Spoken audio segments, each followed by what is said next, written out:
Tập pí à nè. Tập pí à.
Tóc vô cái đĩa thì sẽ bốc hả?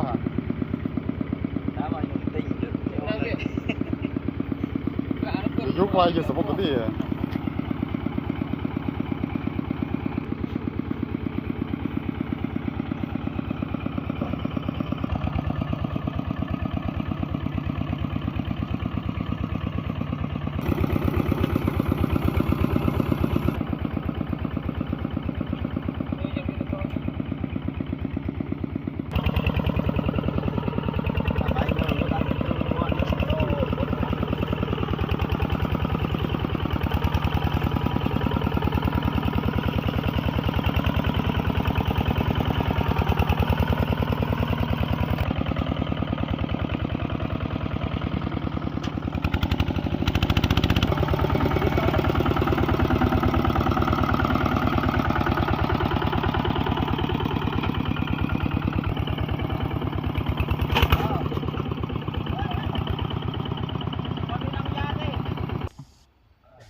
Ôi sao cái cô Yon này.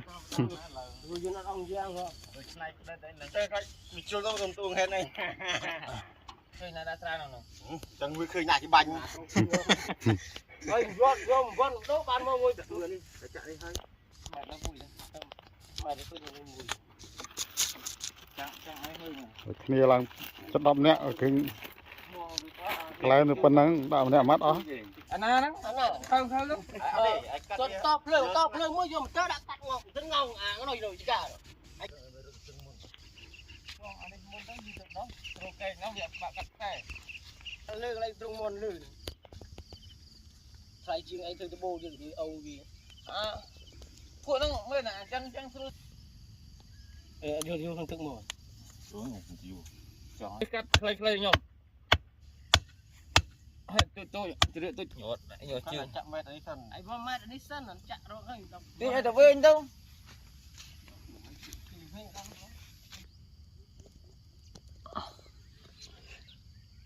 À trong cơi nó trong cơi nó đăng đi ơi.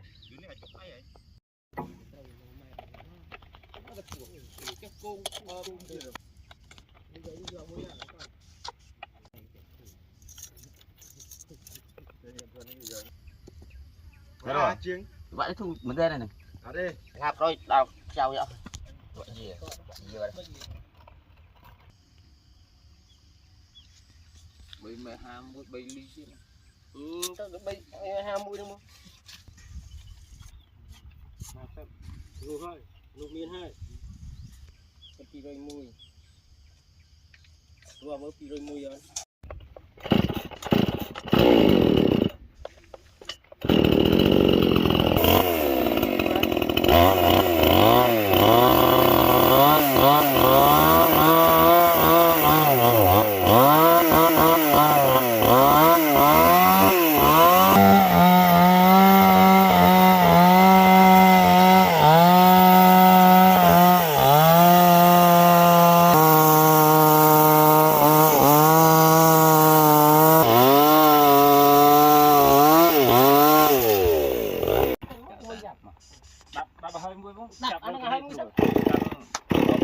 Thao thao cái gì à?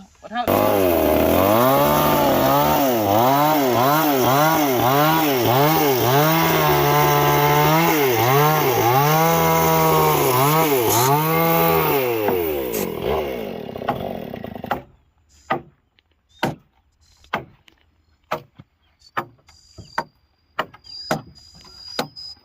cho bị được đâu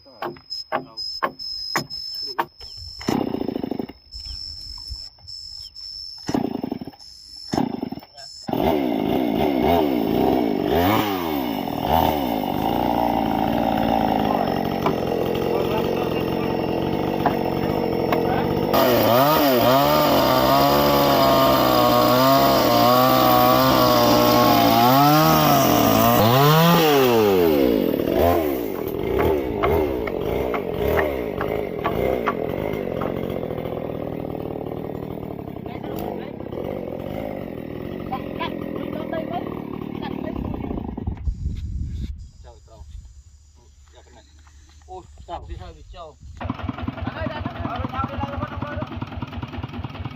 con tru à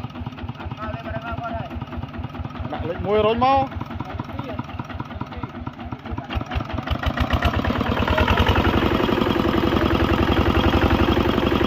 mùi mệt mồ nè bay mệt bao nhiêu mồ nè bật lại anh cũng mong man tên rồi bay mệt bay đâu anh ấy bay đâu anh đi cặp buôn cặp đâu để tại nó nhưng mà ra đâu kia nó hơi kia cao nó hơi mùi tươi còn lưỡi qua là nuôi ban mùi đó khi cái cặp đây nó vô đâu rồi lý đâu chứ cái tên ấy tự si đi mới lì nè anh và anh chơi con với bạn vừa chơi chi cái này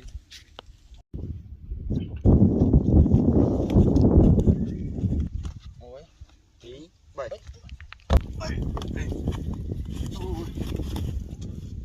anh đi có xin dịch cung hay chạy đậm nặng anh mới mồm các bạn buông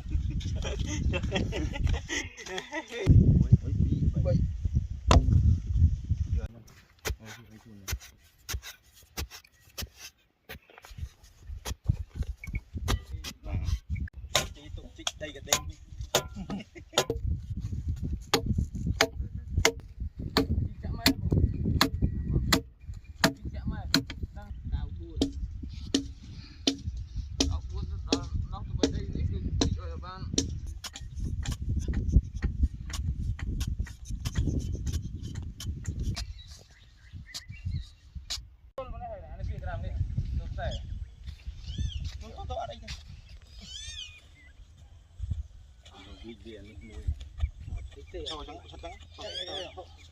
anh đi trong đấy anh lì nhỉ anh làm đôi chân đây à cũng qua là hai trong mấy chuan này mấy chuan cái một chừng hạt dẻ đó người ta anh đi mơ anh tục lung đi đâu đâu thằng nào cho kháng nào tôi không ăn chuyện à yo tôi không bị mày bị mày